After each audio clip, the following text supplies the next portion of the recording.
I'd just like to give you some practical tips about getting through Chanukah by enjoying the holiday but still eating healthy. So, my first message is to those who really are in recovery from sugar addiction and food addiction. Remember that I can tell you for me, from my experience, my personal experience as a sugar addict, for me, the miracle of Chanukah is that I don't need donuts and I don't need latkes and I don't need those special foods of Chanukah for it to be a holiday of light for me. For me, it is about the significance of our story, of our history. How much more relevant can it be today of the victory of light over darkness? And these are where I put the meaning of the holiday for me. And it's not about whether I'm going to eat a sufganiyah or a donut or not.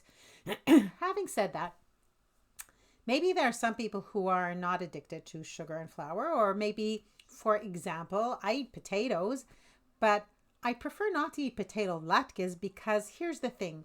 Also, from a metabolic health point of view, when we take something very starchy or very high in carbohydrates, like potatoes, and then we add to it a lot of fat, like in latkes where we put fat in the mix and then fry it in fat, and we add salt to that combination, it really turns that food into something that is much more delicious than nature actually intended for us. Nature intended food to be attractive and interesting and yummy when we're hungry, and when we're not hungry, boring.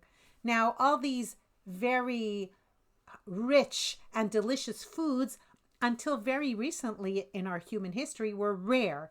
But today, it's not latkes on Chanukah and that's it. It's the latkes on Chanukah that come on top of the chocolate coins, that come on top of the sufganiyot, and even the donuts today are not the donuts of yesterday, right? It used to be that a Chanukah donut was, that blob of dough with some strawberry jam, and if you were lucky, maybe the icing sugar on the top didn't melt yet. But today it's like 20 different flavors with the salty and the crunchy and the smooth and the spicy and the sweet and everything all together. And of course there's 20 different flavors, so you have to choose all of them. And if it used to be that these donuts would come around, let's say right before Hanukkah, that today it's like 2 months already, and it's in every place. It's so much cheaper than it used to be.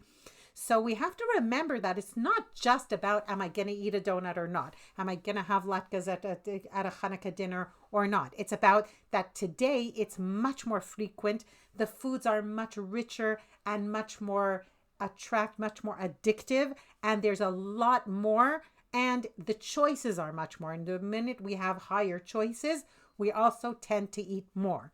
So we really have to remember that the food environment of today, it's not just about that single. Our brain likes to think of it in isolation. Like, this is a singular decision. Am I eating potato latkes or not right now? But it's not. It's like times 10 or times 15 or added to all the junk food that's all around anyway, and all these parties and get-togethers where there's all this stuff all the time. So here's my tip for you. I eat potatoes. Maybe somebody will decide, okay, Tzipi, what she says makes a lot of sense, but I do want to celebrate Chanukah, for example, with some potato latkes. So here is my tip to you.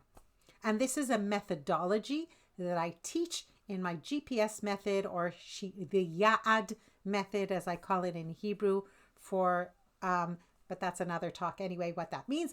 But here it is. This is the methodology. Own it, define it, enjoy it, and be done with it. If you're getting value from my content, I am so glad, and I'd like to ask of you a small favor. Every time even one person likes, comments, or shares on a video, it makes a huge impact to how much this video reaches more people. So thank you in advance for liking, commenting, and or sharing this video.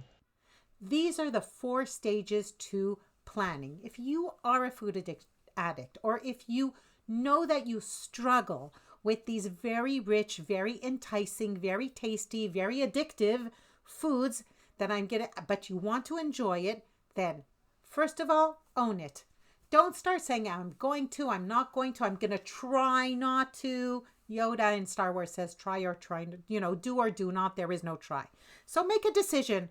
I am going to eat or I'm not going to eat. If you've decided that you're going to eat some, own it. Own that decision. It's not about being a good girl or a bad girl. It's about making a conscious decision to eat or not to eat. But the second thing is, if you have decided to eat and you know that you are a person who tends to lose control or sort of not really think about or do a lot of unconscious eating, etc., then define it. Decide, when are you eating? How many are you eating? In what situation it's going to be? Define it very, very clearly. It's going to be at Aunt Martha's Chanukah party on Thursday evening.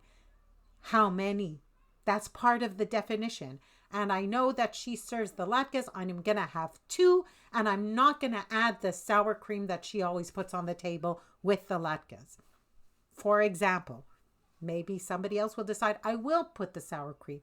How much sour cream? 1 tablespoon, 2 tablespoons. Really define it right to the end. When you are at that situation that you have predefined, now is the third phase. Enjoy it. Be there. Be present when you eat it. Make sure that the place and the timing that you have defined is something where you can sit and mindfully enjoy what you have decided in the amount you have decided to eat. And then be done with it. Very nice. We had it. We're done. And now we live the rest of our life.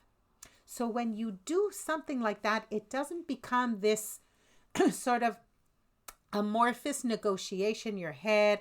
I am going to have some. Are you not going to have some? Okay, I'll have some. And then you get to the situation and, I'll have just 1. And then you have 4. And then you feel bad. And then you feel bloated and guilty. And, and I screwed up again. And then we get into the what the hell syndrome, right? And then it's like, okay, if I blew it with the latkes, I may as well blow it with everything tonight. And if I blew it tonight, I may as well okay, after Chanukah, we'll get back on track. Do you remember all this diet mentality talk?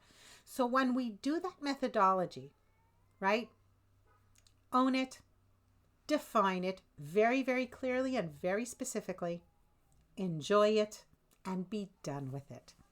Now, if you really like this methodology and you'd like to learn more how to, in a very structured way, become free from this obsessive conversation or feeling addicted, like food controls you instead of you controlling the food, well, I have a couple of slots that have freed up in my exclusive personal counseling program, and you are more than welcome to contact me to hear more about it.